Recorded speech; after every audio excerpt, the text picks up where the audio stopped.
This program was first broadcast on Canterbury's access media station, Plains FM, and was made with the assistance of New Zealand On Air.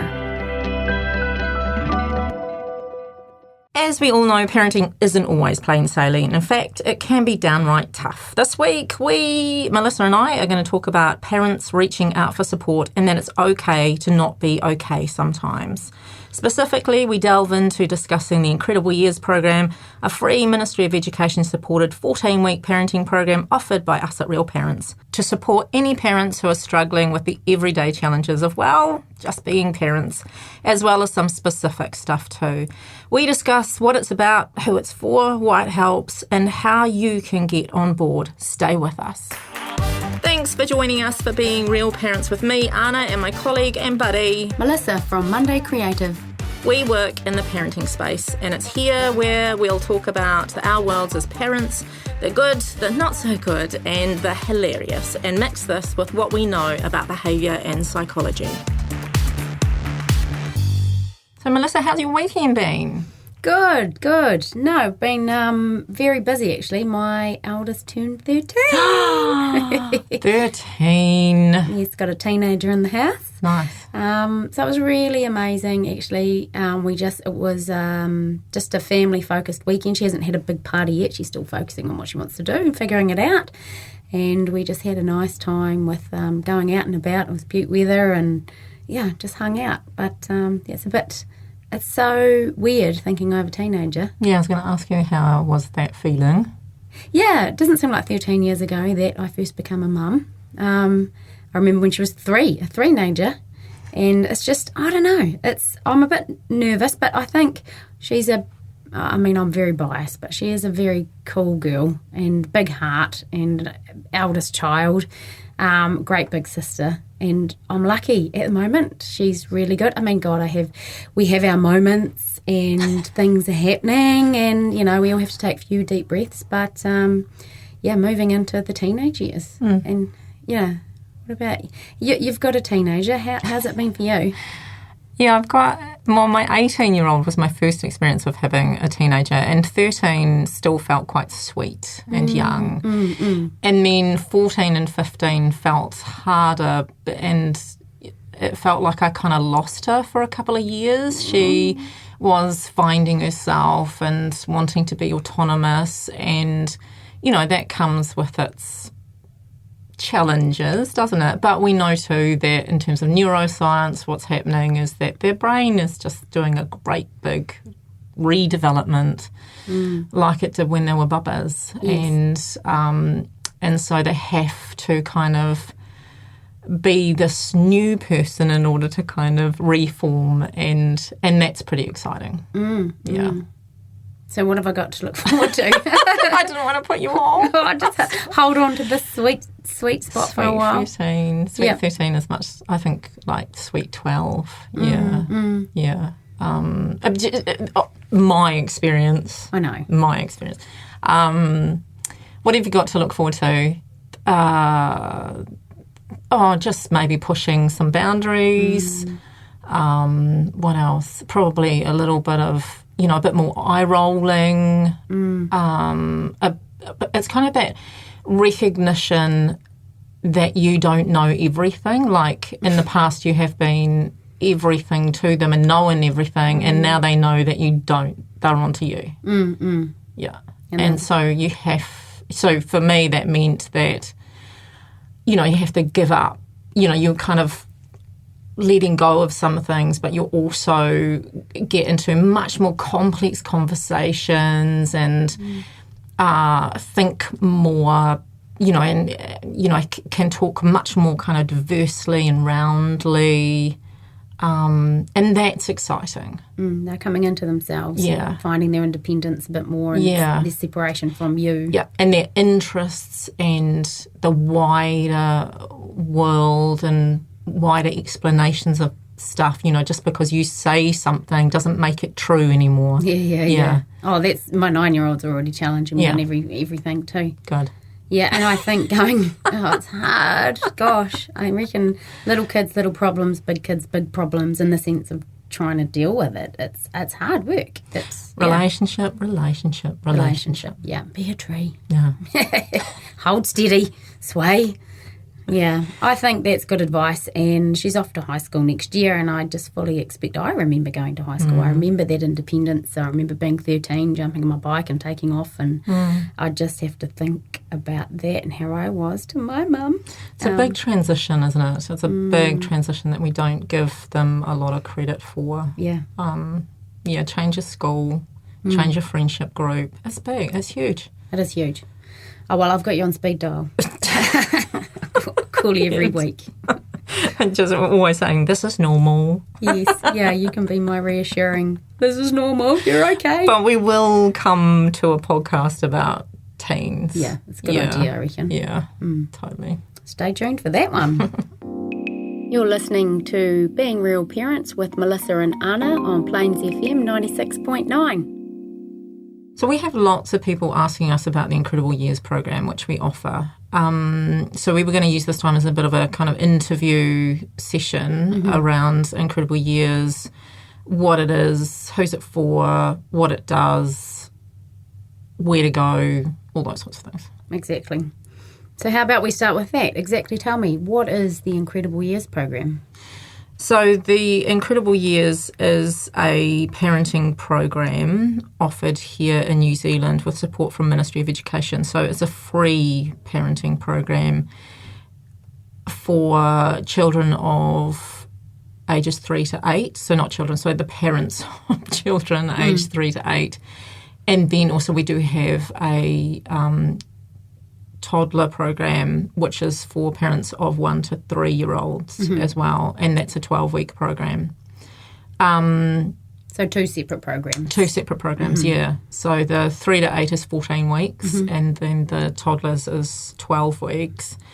And I always say that the length is the strength, because it's like if you've had experience of any good Plunkett group or anything similar in the past, you get to be really close to the people around you in that length of time, and friendships form, and they get access to two of us for that time and longer, because we do take a break over holidays, and obviously there's lead-in time as well.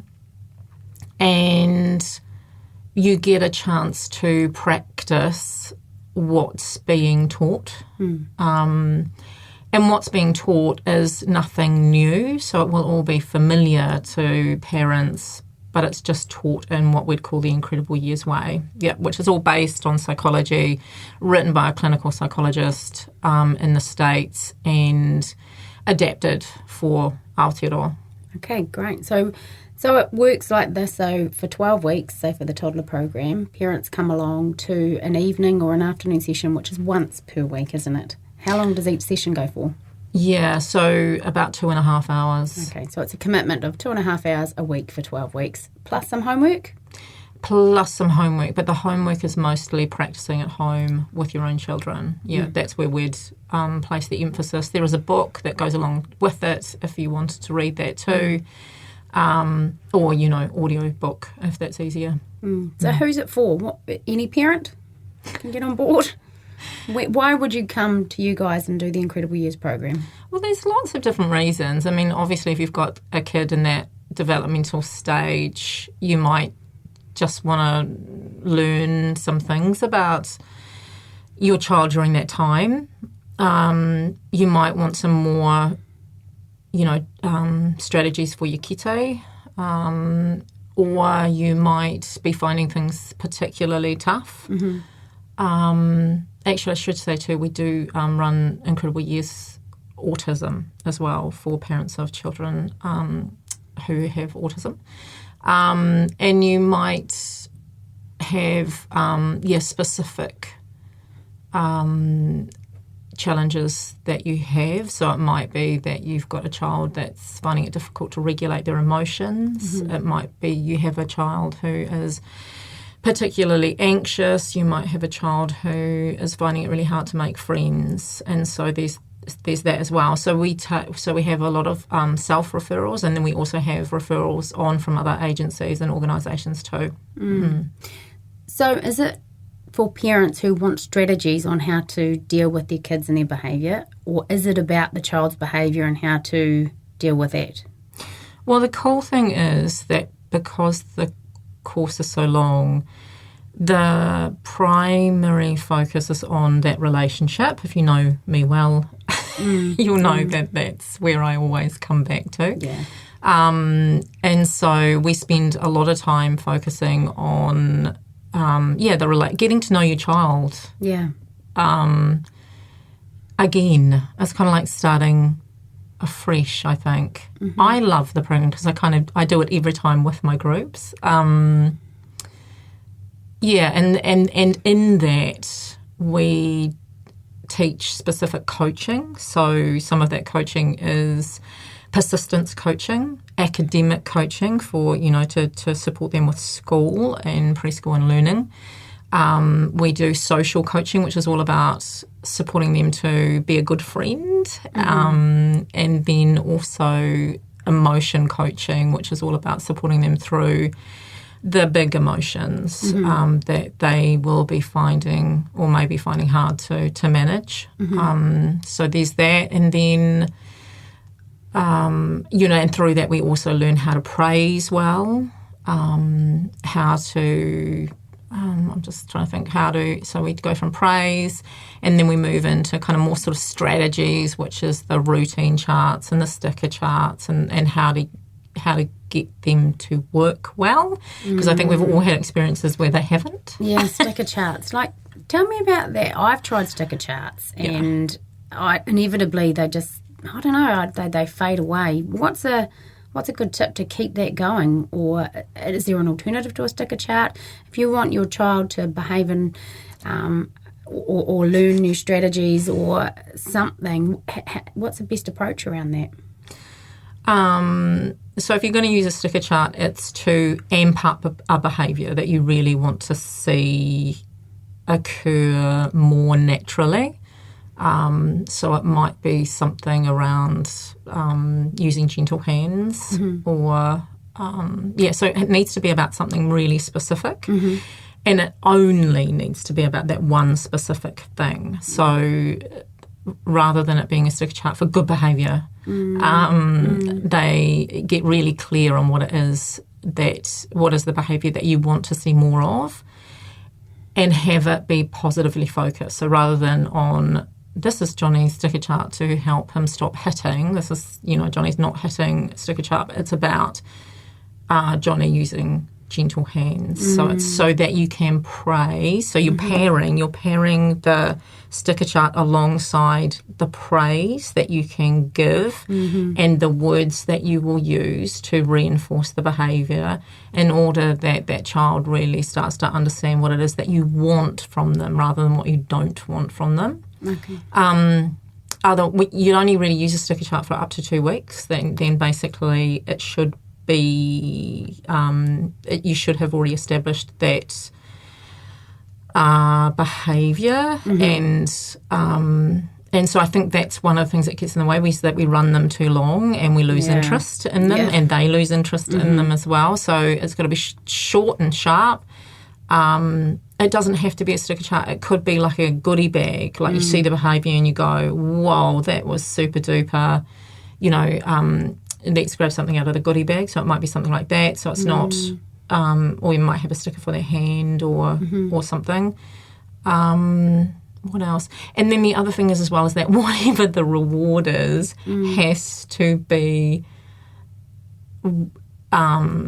there has to be their currency. They have to, they have to really want. Yeah.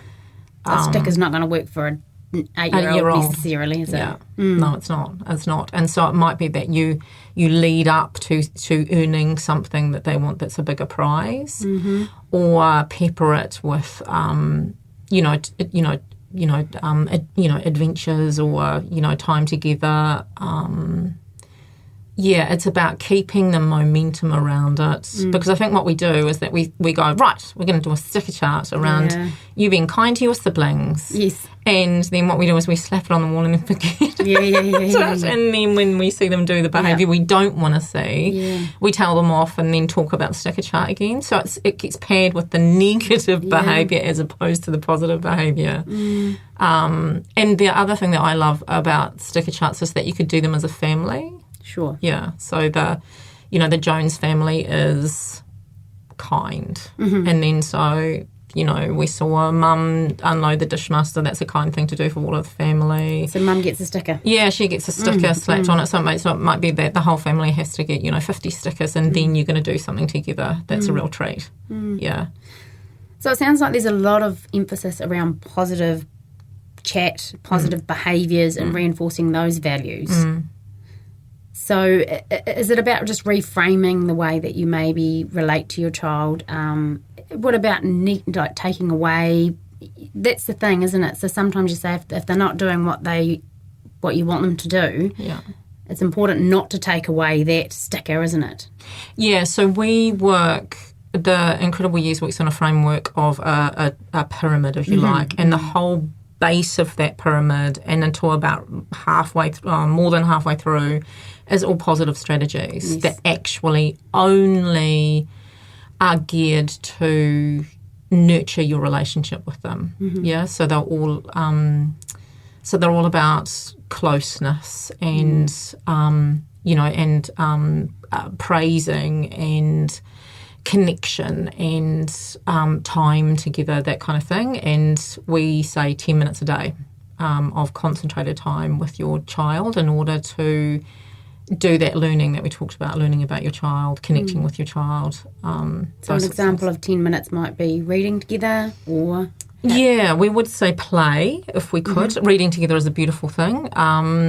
We would say, what we call child-directed play, which is all about following their lead, doing what they want to do during that time. And, if that means that they want to play unicorns, we have to play unicorns.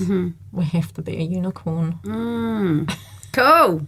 How do you manage that if you've got a number of children? So we talk through that as well. So the ways that we kind of manage having more than one family, more than one child, it can be, for me, what I've done in the past is I've sat my little one on my knee, but my actual focus is on the one that I'm playing with. Okay. So that, she feels like she's involved in it, but she's kind of not really. And all of the attention is going on the other child. Yeah. So there's and often what I like about Incredible Years is that I don't have to have the answers because the answers come from the group. So there'll be a dad or a mum or a caregiver inside of that group that know that's got some really cool things that they do because they've got a large family and they will have way more ideas than I do. Yeah. And so you get to you get that too. Yeah. And the benefit of 12 weeks is you get to reflect back in and there's feedback and you learn by experience and collectively you can move through it together. Yeah. Yeah, so we focus on one thing per week and then they go away and they kind of practice that and we're in touch with them during the week to see how things are going and to remind them and then we come back together and the first thing that we do after we, open the session is actually review how our week has gone, what worked, what didn't. And, what other ideas we can do to support parents who, need adjustments. Yeah. Sure. Yeah. And you mentioned at the beginning, it's kind of like you might be referred on like Plunkett groups, the length of time. What was the phrase you said? The length is the strength. The length is the strength. Yeah. Do you find that the groups stay connected afterwards? Do you set up anything for them to... keep in touch? Yeah, often they will keep in touch. So sometimes we set up we get them to do this, Mahi. So they might set up a Facebook group in order that they're all connected and can talk about the strategies over the week and you see photos of them going of, their child-directed play or whatever they're up to, which is super cute. And then we find too that they'll often form friendships. Some people have chosen to keep that time and continue to meet at that time. Yeah, which is cute. We've had parents move into different areas because they choose to, they were desperate to get on a course and so they went to a course in a different area and then they ended up moving there because they felt so connected. In the community. Yeah.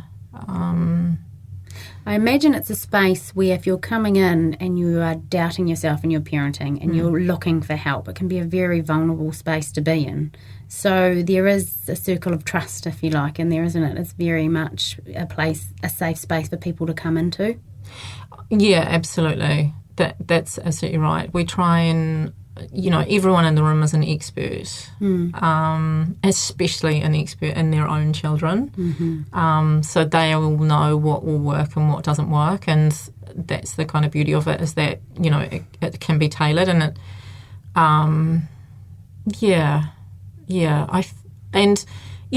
we're all parents in that space. Mm-hmm. We all talk about our challenges, including, obviously I'm not a closed book when it comes to my parenting.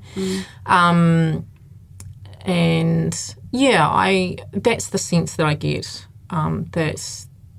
We take 16 to 20 parents into that space when we begin, and we have a very low attrition rate.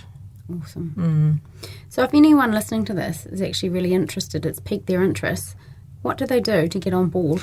So they could head to our website, realparents.org.nz, and have a look at what we do is the section that you'd need to go to, and then you'll see the information about Incredible Years.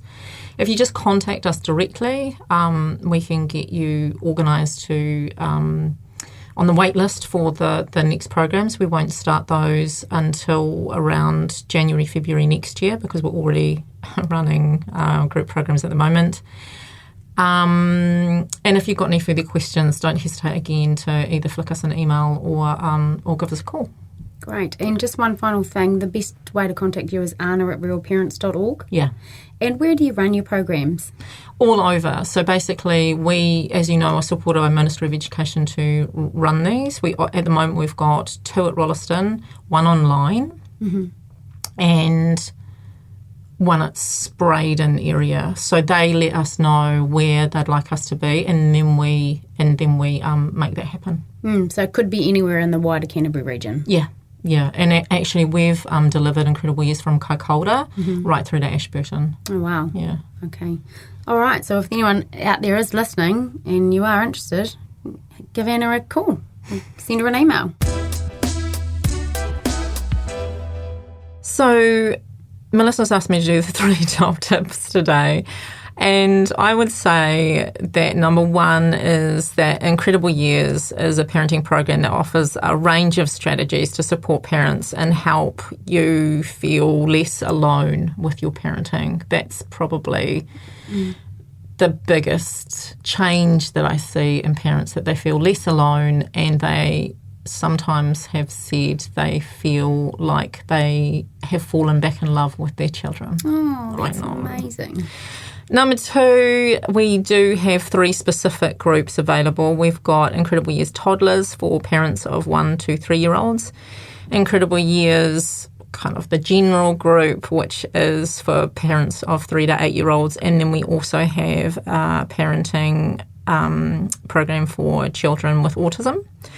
And if you want any further information about Incredible Years, please just head to our website or do a quick Google search, and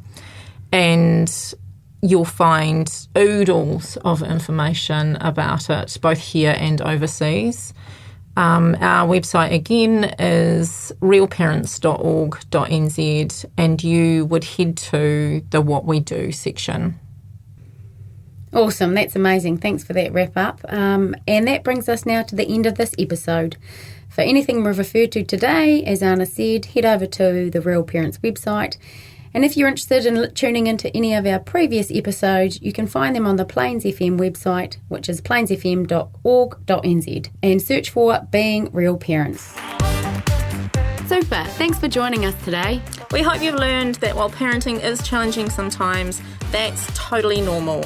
It's been fun having you with us. Keep being amazing. Bye!